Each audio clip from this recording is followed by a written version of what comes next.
Welcome to the Beverly Hills Plastic Surgery Podcast.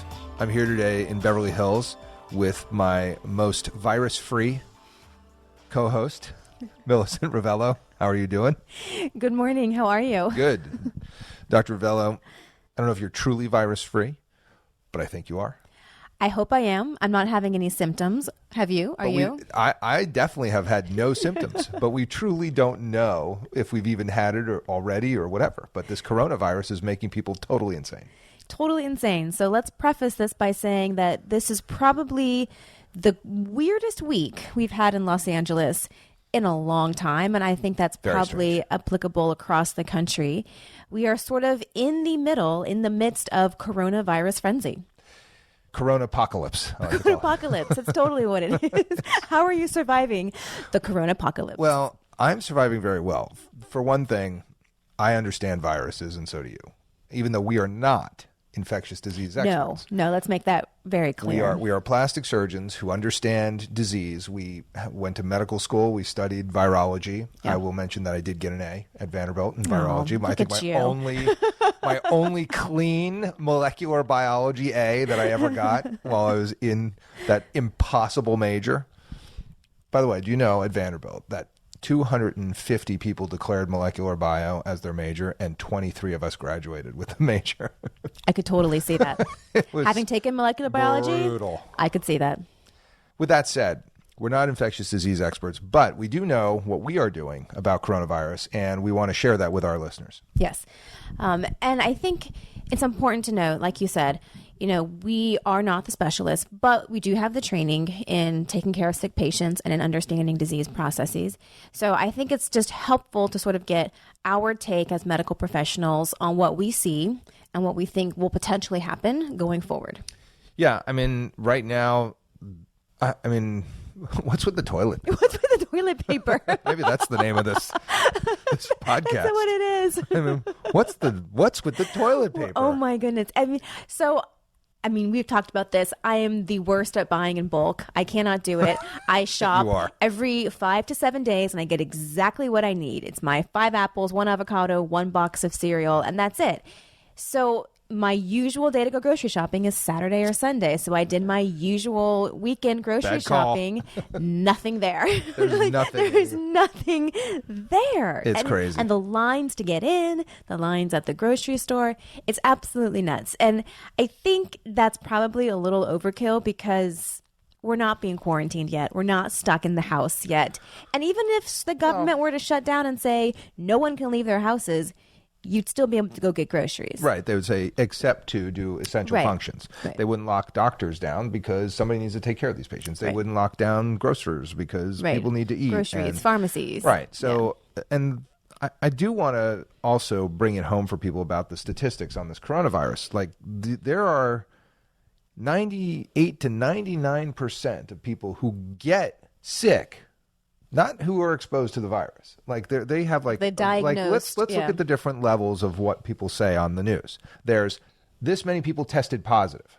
Okay, that doesn't mean they're sick. Right. Like there are a lot of people getting tested who are not sick. They're like, oh, I was on a plane, blah blah blah blah. And I had an exposure. Yeah. Right. There was a woman in Seattle, and I put it out over my Twitter. Her story was, I was home, I was sick as hell, I just felt like crap, and afterwards I kind of read the symptoms, and after I got better, I went and got tested, and they're like, yeah, you had coronavirus. So there are test positive people, and then there's going to be a ton of people that never even get tested who are totally sick with this coronavirus right now and will recover, because 98 to 99% of people are not going to have huge problems with this virus. Right. 98 to 99% of people who we have tested, and that's not including the people that we haven't tested. And the guidelines to be tested are actually, as of now, quite stringent. If the CDC guidelines, you have to have the symptoms of some kind of lower respiratory problems, cough, shortness of breath, plus a fever, plus some kind of known exposure. If you don't have that extra layer of known exposure, they're not testing you. So I think that we are missing a lot of people who, like that lady in Seattle, had a community acquired, had acquired it in some way and just never got tested. So if you're looking at the number of people that we haven't even tested and you add that to the amount of people that have coronavirus, it really does put that mortality rate even lower, because now yeah. you're looking at an even bigger pool of otherwise totally fine people. I mean, I don't, I don't pretend to say that it's not terrible for the people that get very sick. It is. No, absolutely. And so is, Legionnaire's disease and tuberculosis and, other things that are still out there, by the way. This is not the only disease people are fighting. So I think the problem when there's this total mass hysteria over one little thing, you like, it gets harder to get diagnosed with other things because other diseases haven't quit. They didn't all go on a lunch break because coronavirus came. You know what? We're all out. Coronavirus, you take it from here. Like, there's not going to be any more, staph influenza, infections. we out. That's right. The flu's finished. We don't even care. Like, I mean, Dr. Drew was like, hey, you know what I think the message should be is get your flu shot. Yeah. He goes, because 60,000 people are going to, he goes, I don't even know how many people are going to die from this coronavirus. Some definitely are. He goes, but it's not going to be 60,000, and the flu is going to kill way more people than this coronavirus will. Whether that's true or not, time will tell. I think he's right. I think that this is a very weak virus. As a guy who did pretty well in virology, that's my only claim to fame in the virus world. I can tell you that coronavirus doesn't like heat, and it's going to get hot pretty soon. And that's going to be the end of this virus for quite some time. Maybe it'll come back in the fall. What do you think on that? Well, we've known about coronavirus. We've studied coronavirus. It's been around forever. It's the cause of the common cold mostly. This is obviously a very mutated form of it. So I think that's why it's unpredictable. Yes, generally speaking, coronavirus should not tolerate heat. This is a little bit of a different strain. So I think that we can't make the same general rules for it because we just don't know yet. Right. But well, that's true. Statistically, generally speaking, yes, it should get better in warmer weather. We may see it come around again once it gets cold and in a new form, like we do with the flu. We change the flu vaccines every year based on what we think is going to be the new form of it, each flu season. And going back and sort of touching on the flu, people like to compare the flu to coronavirus, and let's talk about that and what the differences are. So the flu, we say, changes every year depending on how bad the strains are. But I think an average number of people who get the flu is somewhere in the 50,000 people a year. Who get it? No, who potentially could die. It's 20 to 50,000 die of the flu. Yes. But the number of people that get it is in the millions. 5,000 people died in February from the flu. Yeah. So, yeah. I mean, so it's a low, in the U.S., not around the world. That's in the U.S. Yeah. And it's a low mortality rate. It's like a 0.1 mortality rate. And they're saying coronavirus is maybe 1%. So coronavirus is 10 times more deadly than the flu, but way less people are probably going to get it. Right. The people, like a bulk of the country gets the flu. Yeah. Like a lot of people. Yeah. And a lot of people do die from it, which is unfortunate. Right at this point, while we're doing this podcast, there are 2,900 known cases of coronavirus, this COVID-19 in the U.S., and I think the number was like 47 deaths. That certainly will rise. Yeah. For sure. I mean, we don't know how high it will go. We don't know how long it will go. But it definitely will rise, and I think for the next, foreseeable future, people should plan on really ramping up their hygiene. Obviously, it's clear that a lot of people did not know how to wash hands. Yeah. So that's been kind of beaten to death by multiple. Wash your hands. Wash your hands. Yeah, I mean, that's a good 20 idea. Seconds. Wash your hands. You see someone, you shake hands, wash your hands. Yeah, but I think you shouldn't shake hands right now. I think it just is a sign that you're paying attention. No. I do agree with that. Although it's hard. I always feel very rude when I walk into a patient's room, seeing a patient for the first time. I don't shake the hand. I'm like, it feels weird. I'm sorry. I don't know what else to do. Right, because we're used to that human contact. Yeah, but to just walk in and stare at them and say hello, it seems weird. Well, this won't be the last version of this coronavirus. There will be other ones in the future. So what lessons can we take from right now? I mean, I don't know that... I don't know what the antiviral properties of toilet paper are that you need to have, 96 days worth of toilet paper in your house, but evidently that's the key. And bottled water. Well, the water comes out of the tap. I know. I'm cool with that. If you really, really want to make your own bottled water, just boil it. No, it's like there are signs at the cash register. 2 bottles or gallons per customer. Like, They're But running. you can. I know. They're not shutting the running water off. This isn't an earthquake. I know. So, what struck me as I was watching how people, we sort of in my house were like, yeah, I guess we should get some extra food. We have a zillion people in my house, so we always have a lot of food. That's kind of the deal. But we weren't like, hey, we're going to really need to wipe our butts. We're going to go get more toilet paper.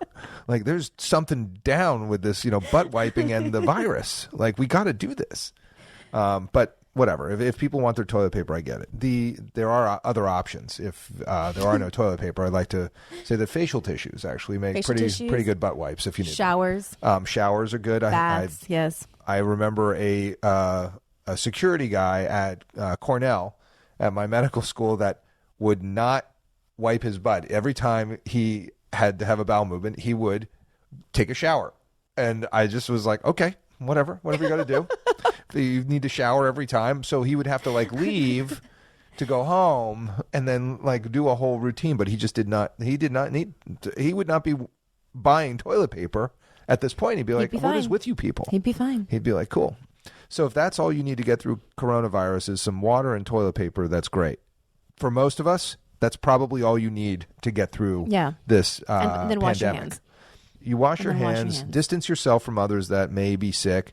But also, you can't tell who's been exposed, and you can't tell. So you just have to kind of have and we use this in the operating room. We have a sterility conscience. Right. So our head is all about when we're in the OR.